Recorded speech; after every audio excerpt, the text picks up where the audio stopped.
Net soos u naam, o God, so strek u lof oor die hele aarde.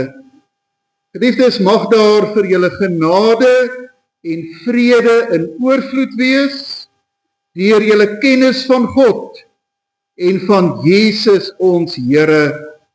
Amen.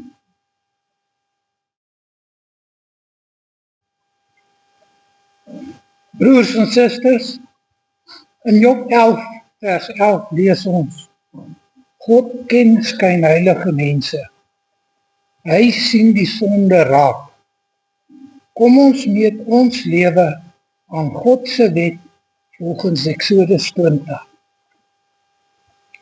Toe het God al hierdie gebooie aangekondig. Ek is die Here jou God wat jou uit Egipte uit die plek van slawerny bevry het. Jy mag naas my geen ander gode hê nie.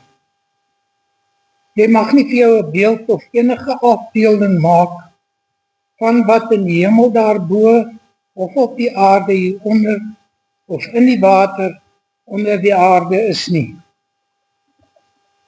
Jy mag hulle nie vereer of dien nie, want ek die Here jou God eis onverdeelde trou aan my.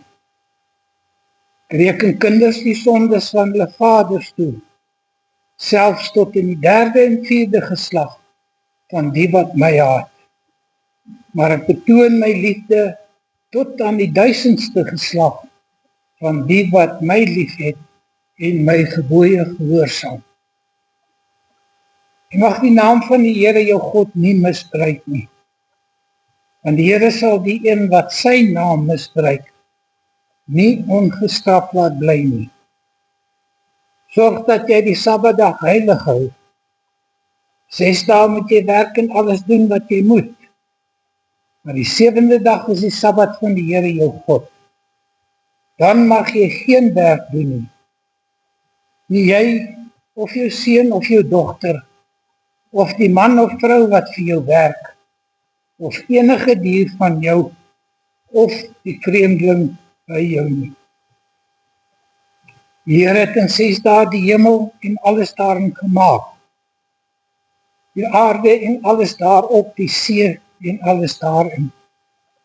Die 7de dag het hy gerus, en daarom het die Here dit as gereelde rusdag ingestel en dit geheilig.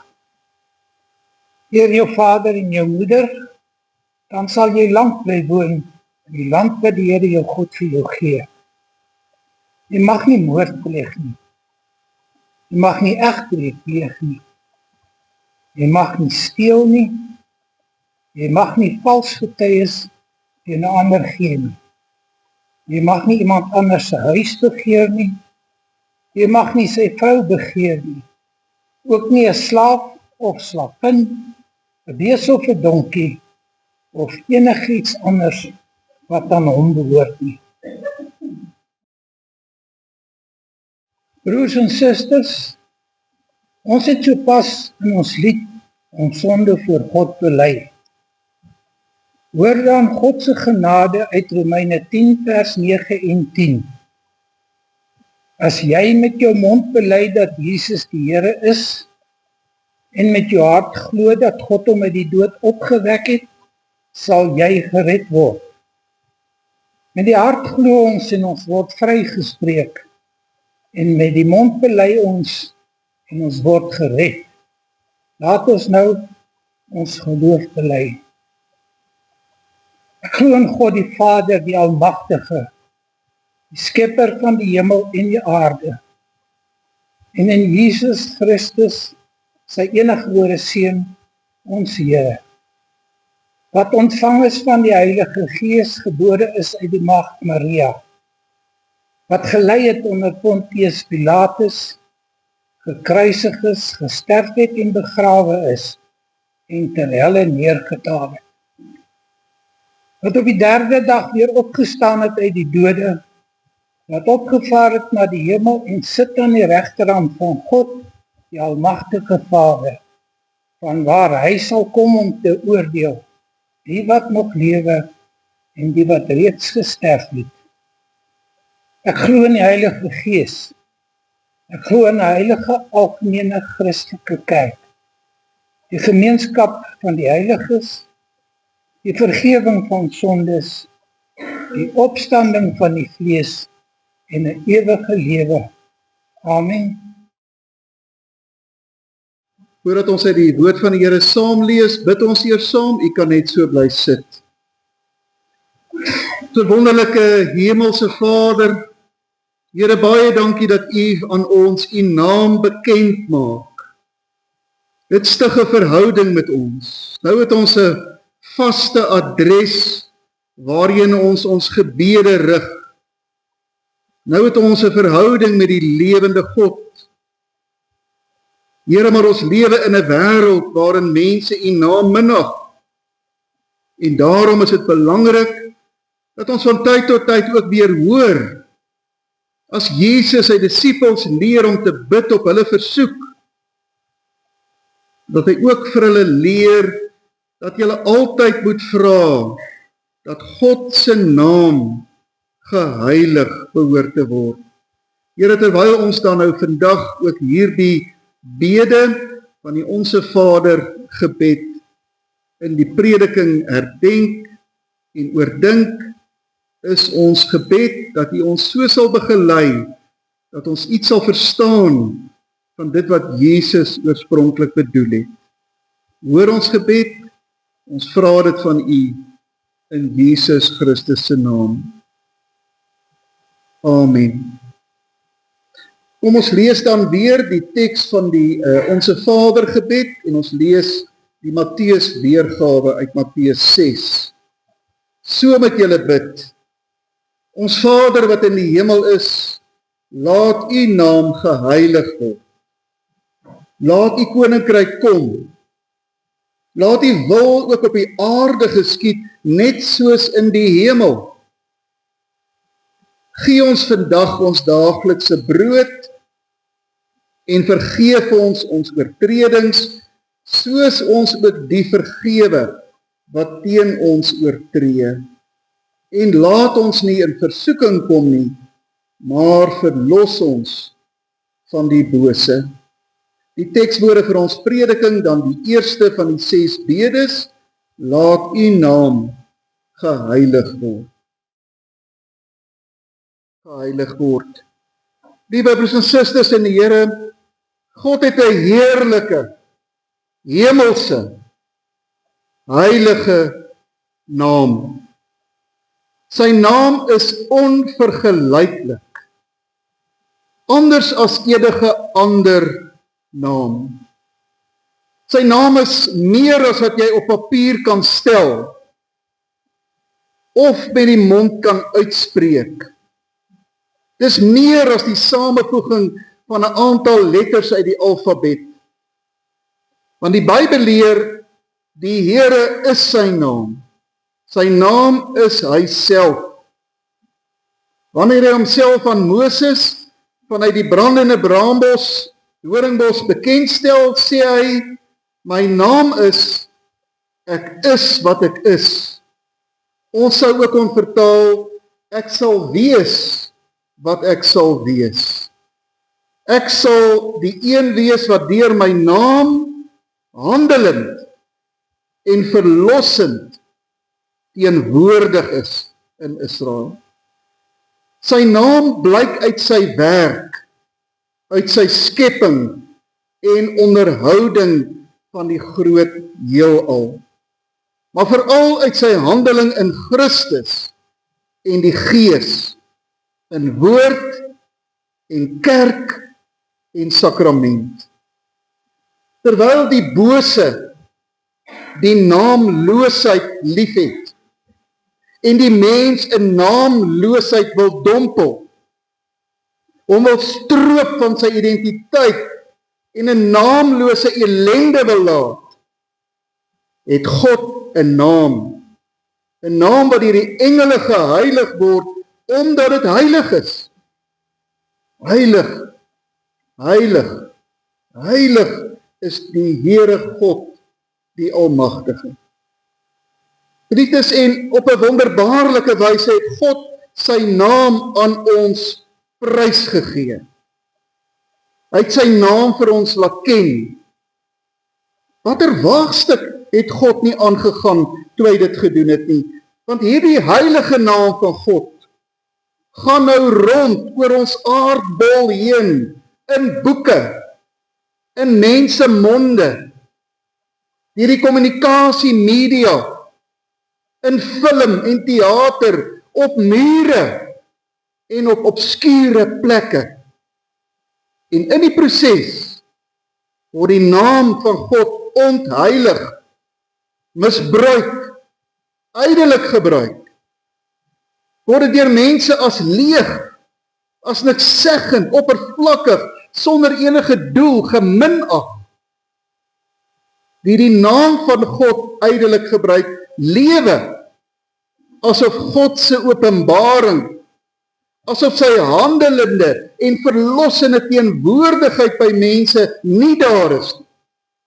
Trek eintlik 'n streep deur God se bemoeienis by die mens. Dis eintlik verskriklik.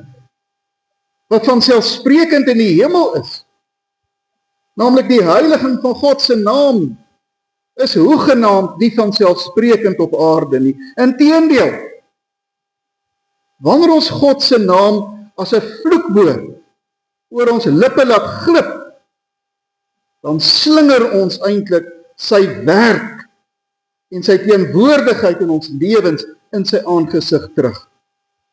Hierdie gebed om die heiliging van God se naam word aan die kerk gegee, omdat sy naam op 'n besondere wyse in die kerk geopenbaar word.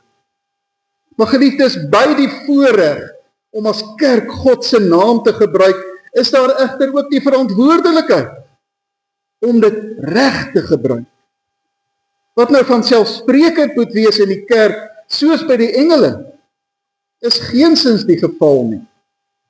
Ook in die kerk, in ons gebede baie keer, in ons teologie, in ons getuienis, by die noem van God se naam, word sy naam baie keer in die proses misbruik. Soms word die naam van God vir ons net 'n vroom vuller, om ons andersins onvrome lewe mee te bedek. Soms word dit so 'n magiese toorwoord in ons monde gebruik.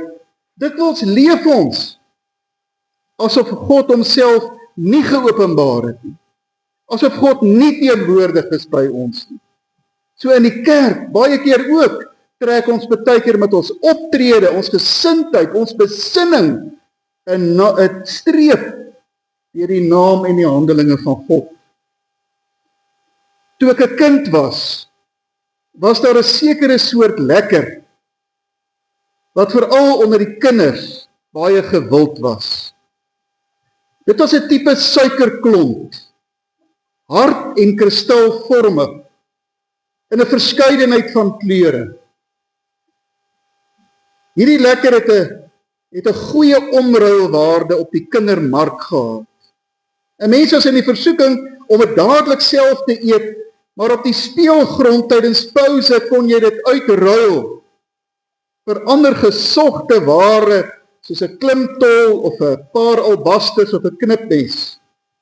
En so het dit dan gebeur dat hierdie suikerklontjie van kinderhand tot kinderhand aangegee is, en dat dit sy weggevind het na allerlei plekke, skooltasse, broeksakke, onder skoolbanke, en algaande het hierdie klonkie suiker lekker sy waarde begin verloor, want dit het vuil geword van die stof en die vuil kindervingertjies, en dit kon nie meer soveel op die kindermark haal nie. In die kerk maak ons dikwels met God se naam, soos die kinders met die lekker goed. Ons vat God se naam eintlik vuil met ons vingers. Laat u naam geheilig word, so klink die eerste bede van die Onse Vader gebed. As die disippels vir Jesus vra, Here, leer ons om te bid, en hy gaan staan voor hulle, en hy dink, wat wil hy vir hulle sê, dan is die eerste ding wat hy sê, bid elke dag, dat jy in die wêreld die Here se naam sal heilig, dat jy die Vader se naam sal eer. Christus, ons ontdek ons sondigheid en ons onheiligheid daarin, en daarom loop ons vas in die gebod wat ons vanoggend ook gehoor het, wat ook vir ons leer, jy mag die naam van die Here jou God nie misbruik nie. Daarom moet hierdie gebod wat ons vanoggend ook aangehoor het, op sy beurt weer vir ons tot gebed lei. Here, laat u naam geheilig word. Daarom vlug ons met ons sondigheid en ons onheiligheid na God toe. En ons sê, Here, ek in die wêreld ontheilig u naam. Ek is ook 'n onheilige te midde van onheiliges. U gebod spreek ons skuldig. Heilig tog nou self u naam op aarde en in my lewe. Christus, in die eerste bede leer ons God en onsself, die heilige en die onheilige ken. Ons bid hierdie gebed eintlik teen onsself in, teen die verheffing van ons eie onheilige naam. En ons is eintlik soos daardie persoon in Jesus se gelykenis, die tollenaar wat eintlik maar net op sy bors slaan en sê, o God, wees my sondaar tog genadig. Hierdie gebod bely ons dat daar eintlik soveel doodsbeendere in ons lewenskas is, omdat ons lewe asof die drie-enige God nie in ons lewens handel, steeds elke dag handel nie. Martin Luther het van hierdie eerste bede, het hy gesê, ek weet van geen ander leer in die skrif, wat ons so vernietig, soos hierdie gebod nie. Laat die naam geheilig word. Wie kan daaraan uitvoering gee? Niemand nie, behalwe een. God verhoor self hierdie gebed, wanneer sy seun sy naam op aarde kom heilig. Op Golgotha dra Jesus die toorn van die heilige God oor die misbruik, die ontheiliging van sy naam. Maar op Golgotha heilig hy ook God se naam. Christus kom wys ons deur sy bitter lyding hoe wondersoet en kosbaar die naam van God is. Hy kom skenk ons opnuut weer hierdie naam, soos 'n soet lekker aan 'n kind. Hy kom haal die vuil vatmerke af. Hy was dit in sy bloed en hy verklaar opnuut weer die betekenis van die naam. Hy maak die naam weer vir ons verteerbaar, sodat ons dit kan aanneem en versadig word. Christus, uiteindelik is hierdie bede ook die gebed, dat die hele wêreld sal deel in die handelinge van die drie-enige God, dat die hele wêreld sal kom jubel oor die heil wat in Christus aangebreek het en sal kom lewe uit die verlossing. Dit is die gebed dat die kerk en die wêreld sal invul by die engele om God se naam te heilig. Heilig, heilig, heilig is die Here God, die Almagtige. Dit is die gebed dat die kerk en die wêreld, dat elkeen van ons mag proe hoe wondersoet die naam van God is. Daartoe help hy ons deur sy Heilige Gees. Amen. Kom ons dank nou saam.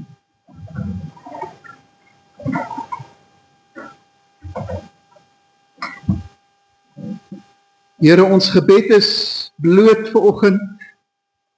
Help ons tog as kerk om wanneer ons in U naam praat, die waarheid te praat. Wanneer ons in U naam oor die inhoud van die Bybel te besin, dit met verantwoordelikheid teenoor U naam te doen. En wanneer ons as gelowiges lewe, dat ons lewens van so aard sal wees, dat in ons lewens U naam, wat so heilig is, altyd geëer sal word. Here, vergewe 'n wêreld wat U naam baie keer as 'n vloekwoord gebruik. Here, hoe verskriklik is dit wat ons in die wêreld doen. Maak dit tog anders. Leer ons U is U naam en om U te heilig. Help U ons daartoe in ons eie lewens, ook elke dag. Ons vra dit dan ook nou in die naam van Jesus Christus ons Here. Amen. Maar vir julle wat eerbied het vir my naam, sal die son van redding skyn met genesing in sy strale. Amen.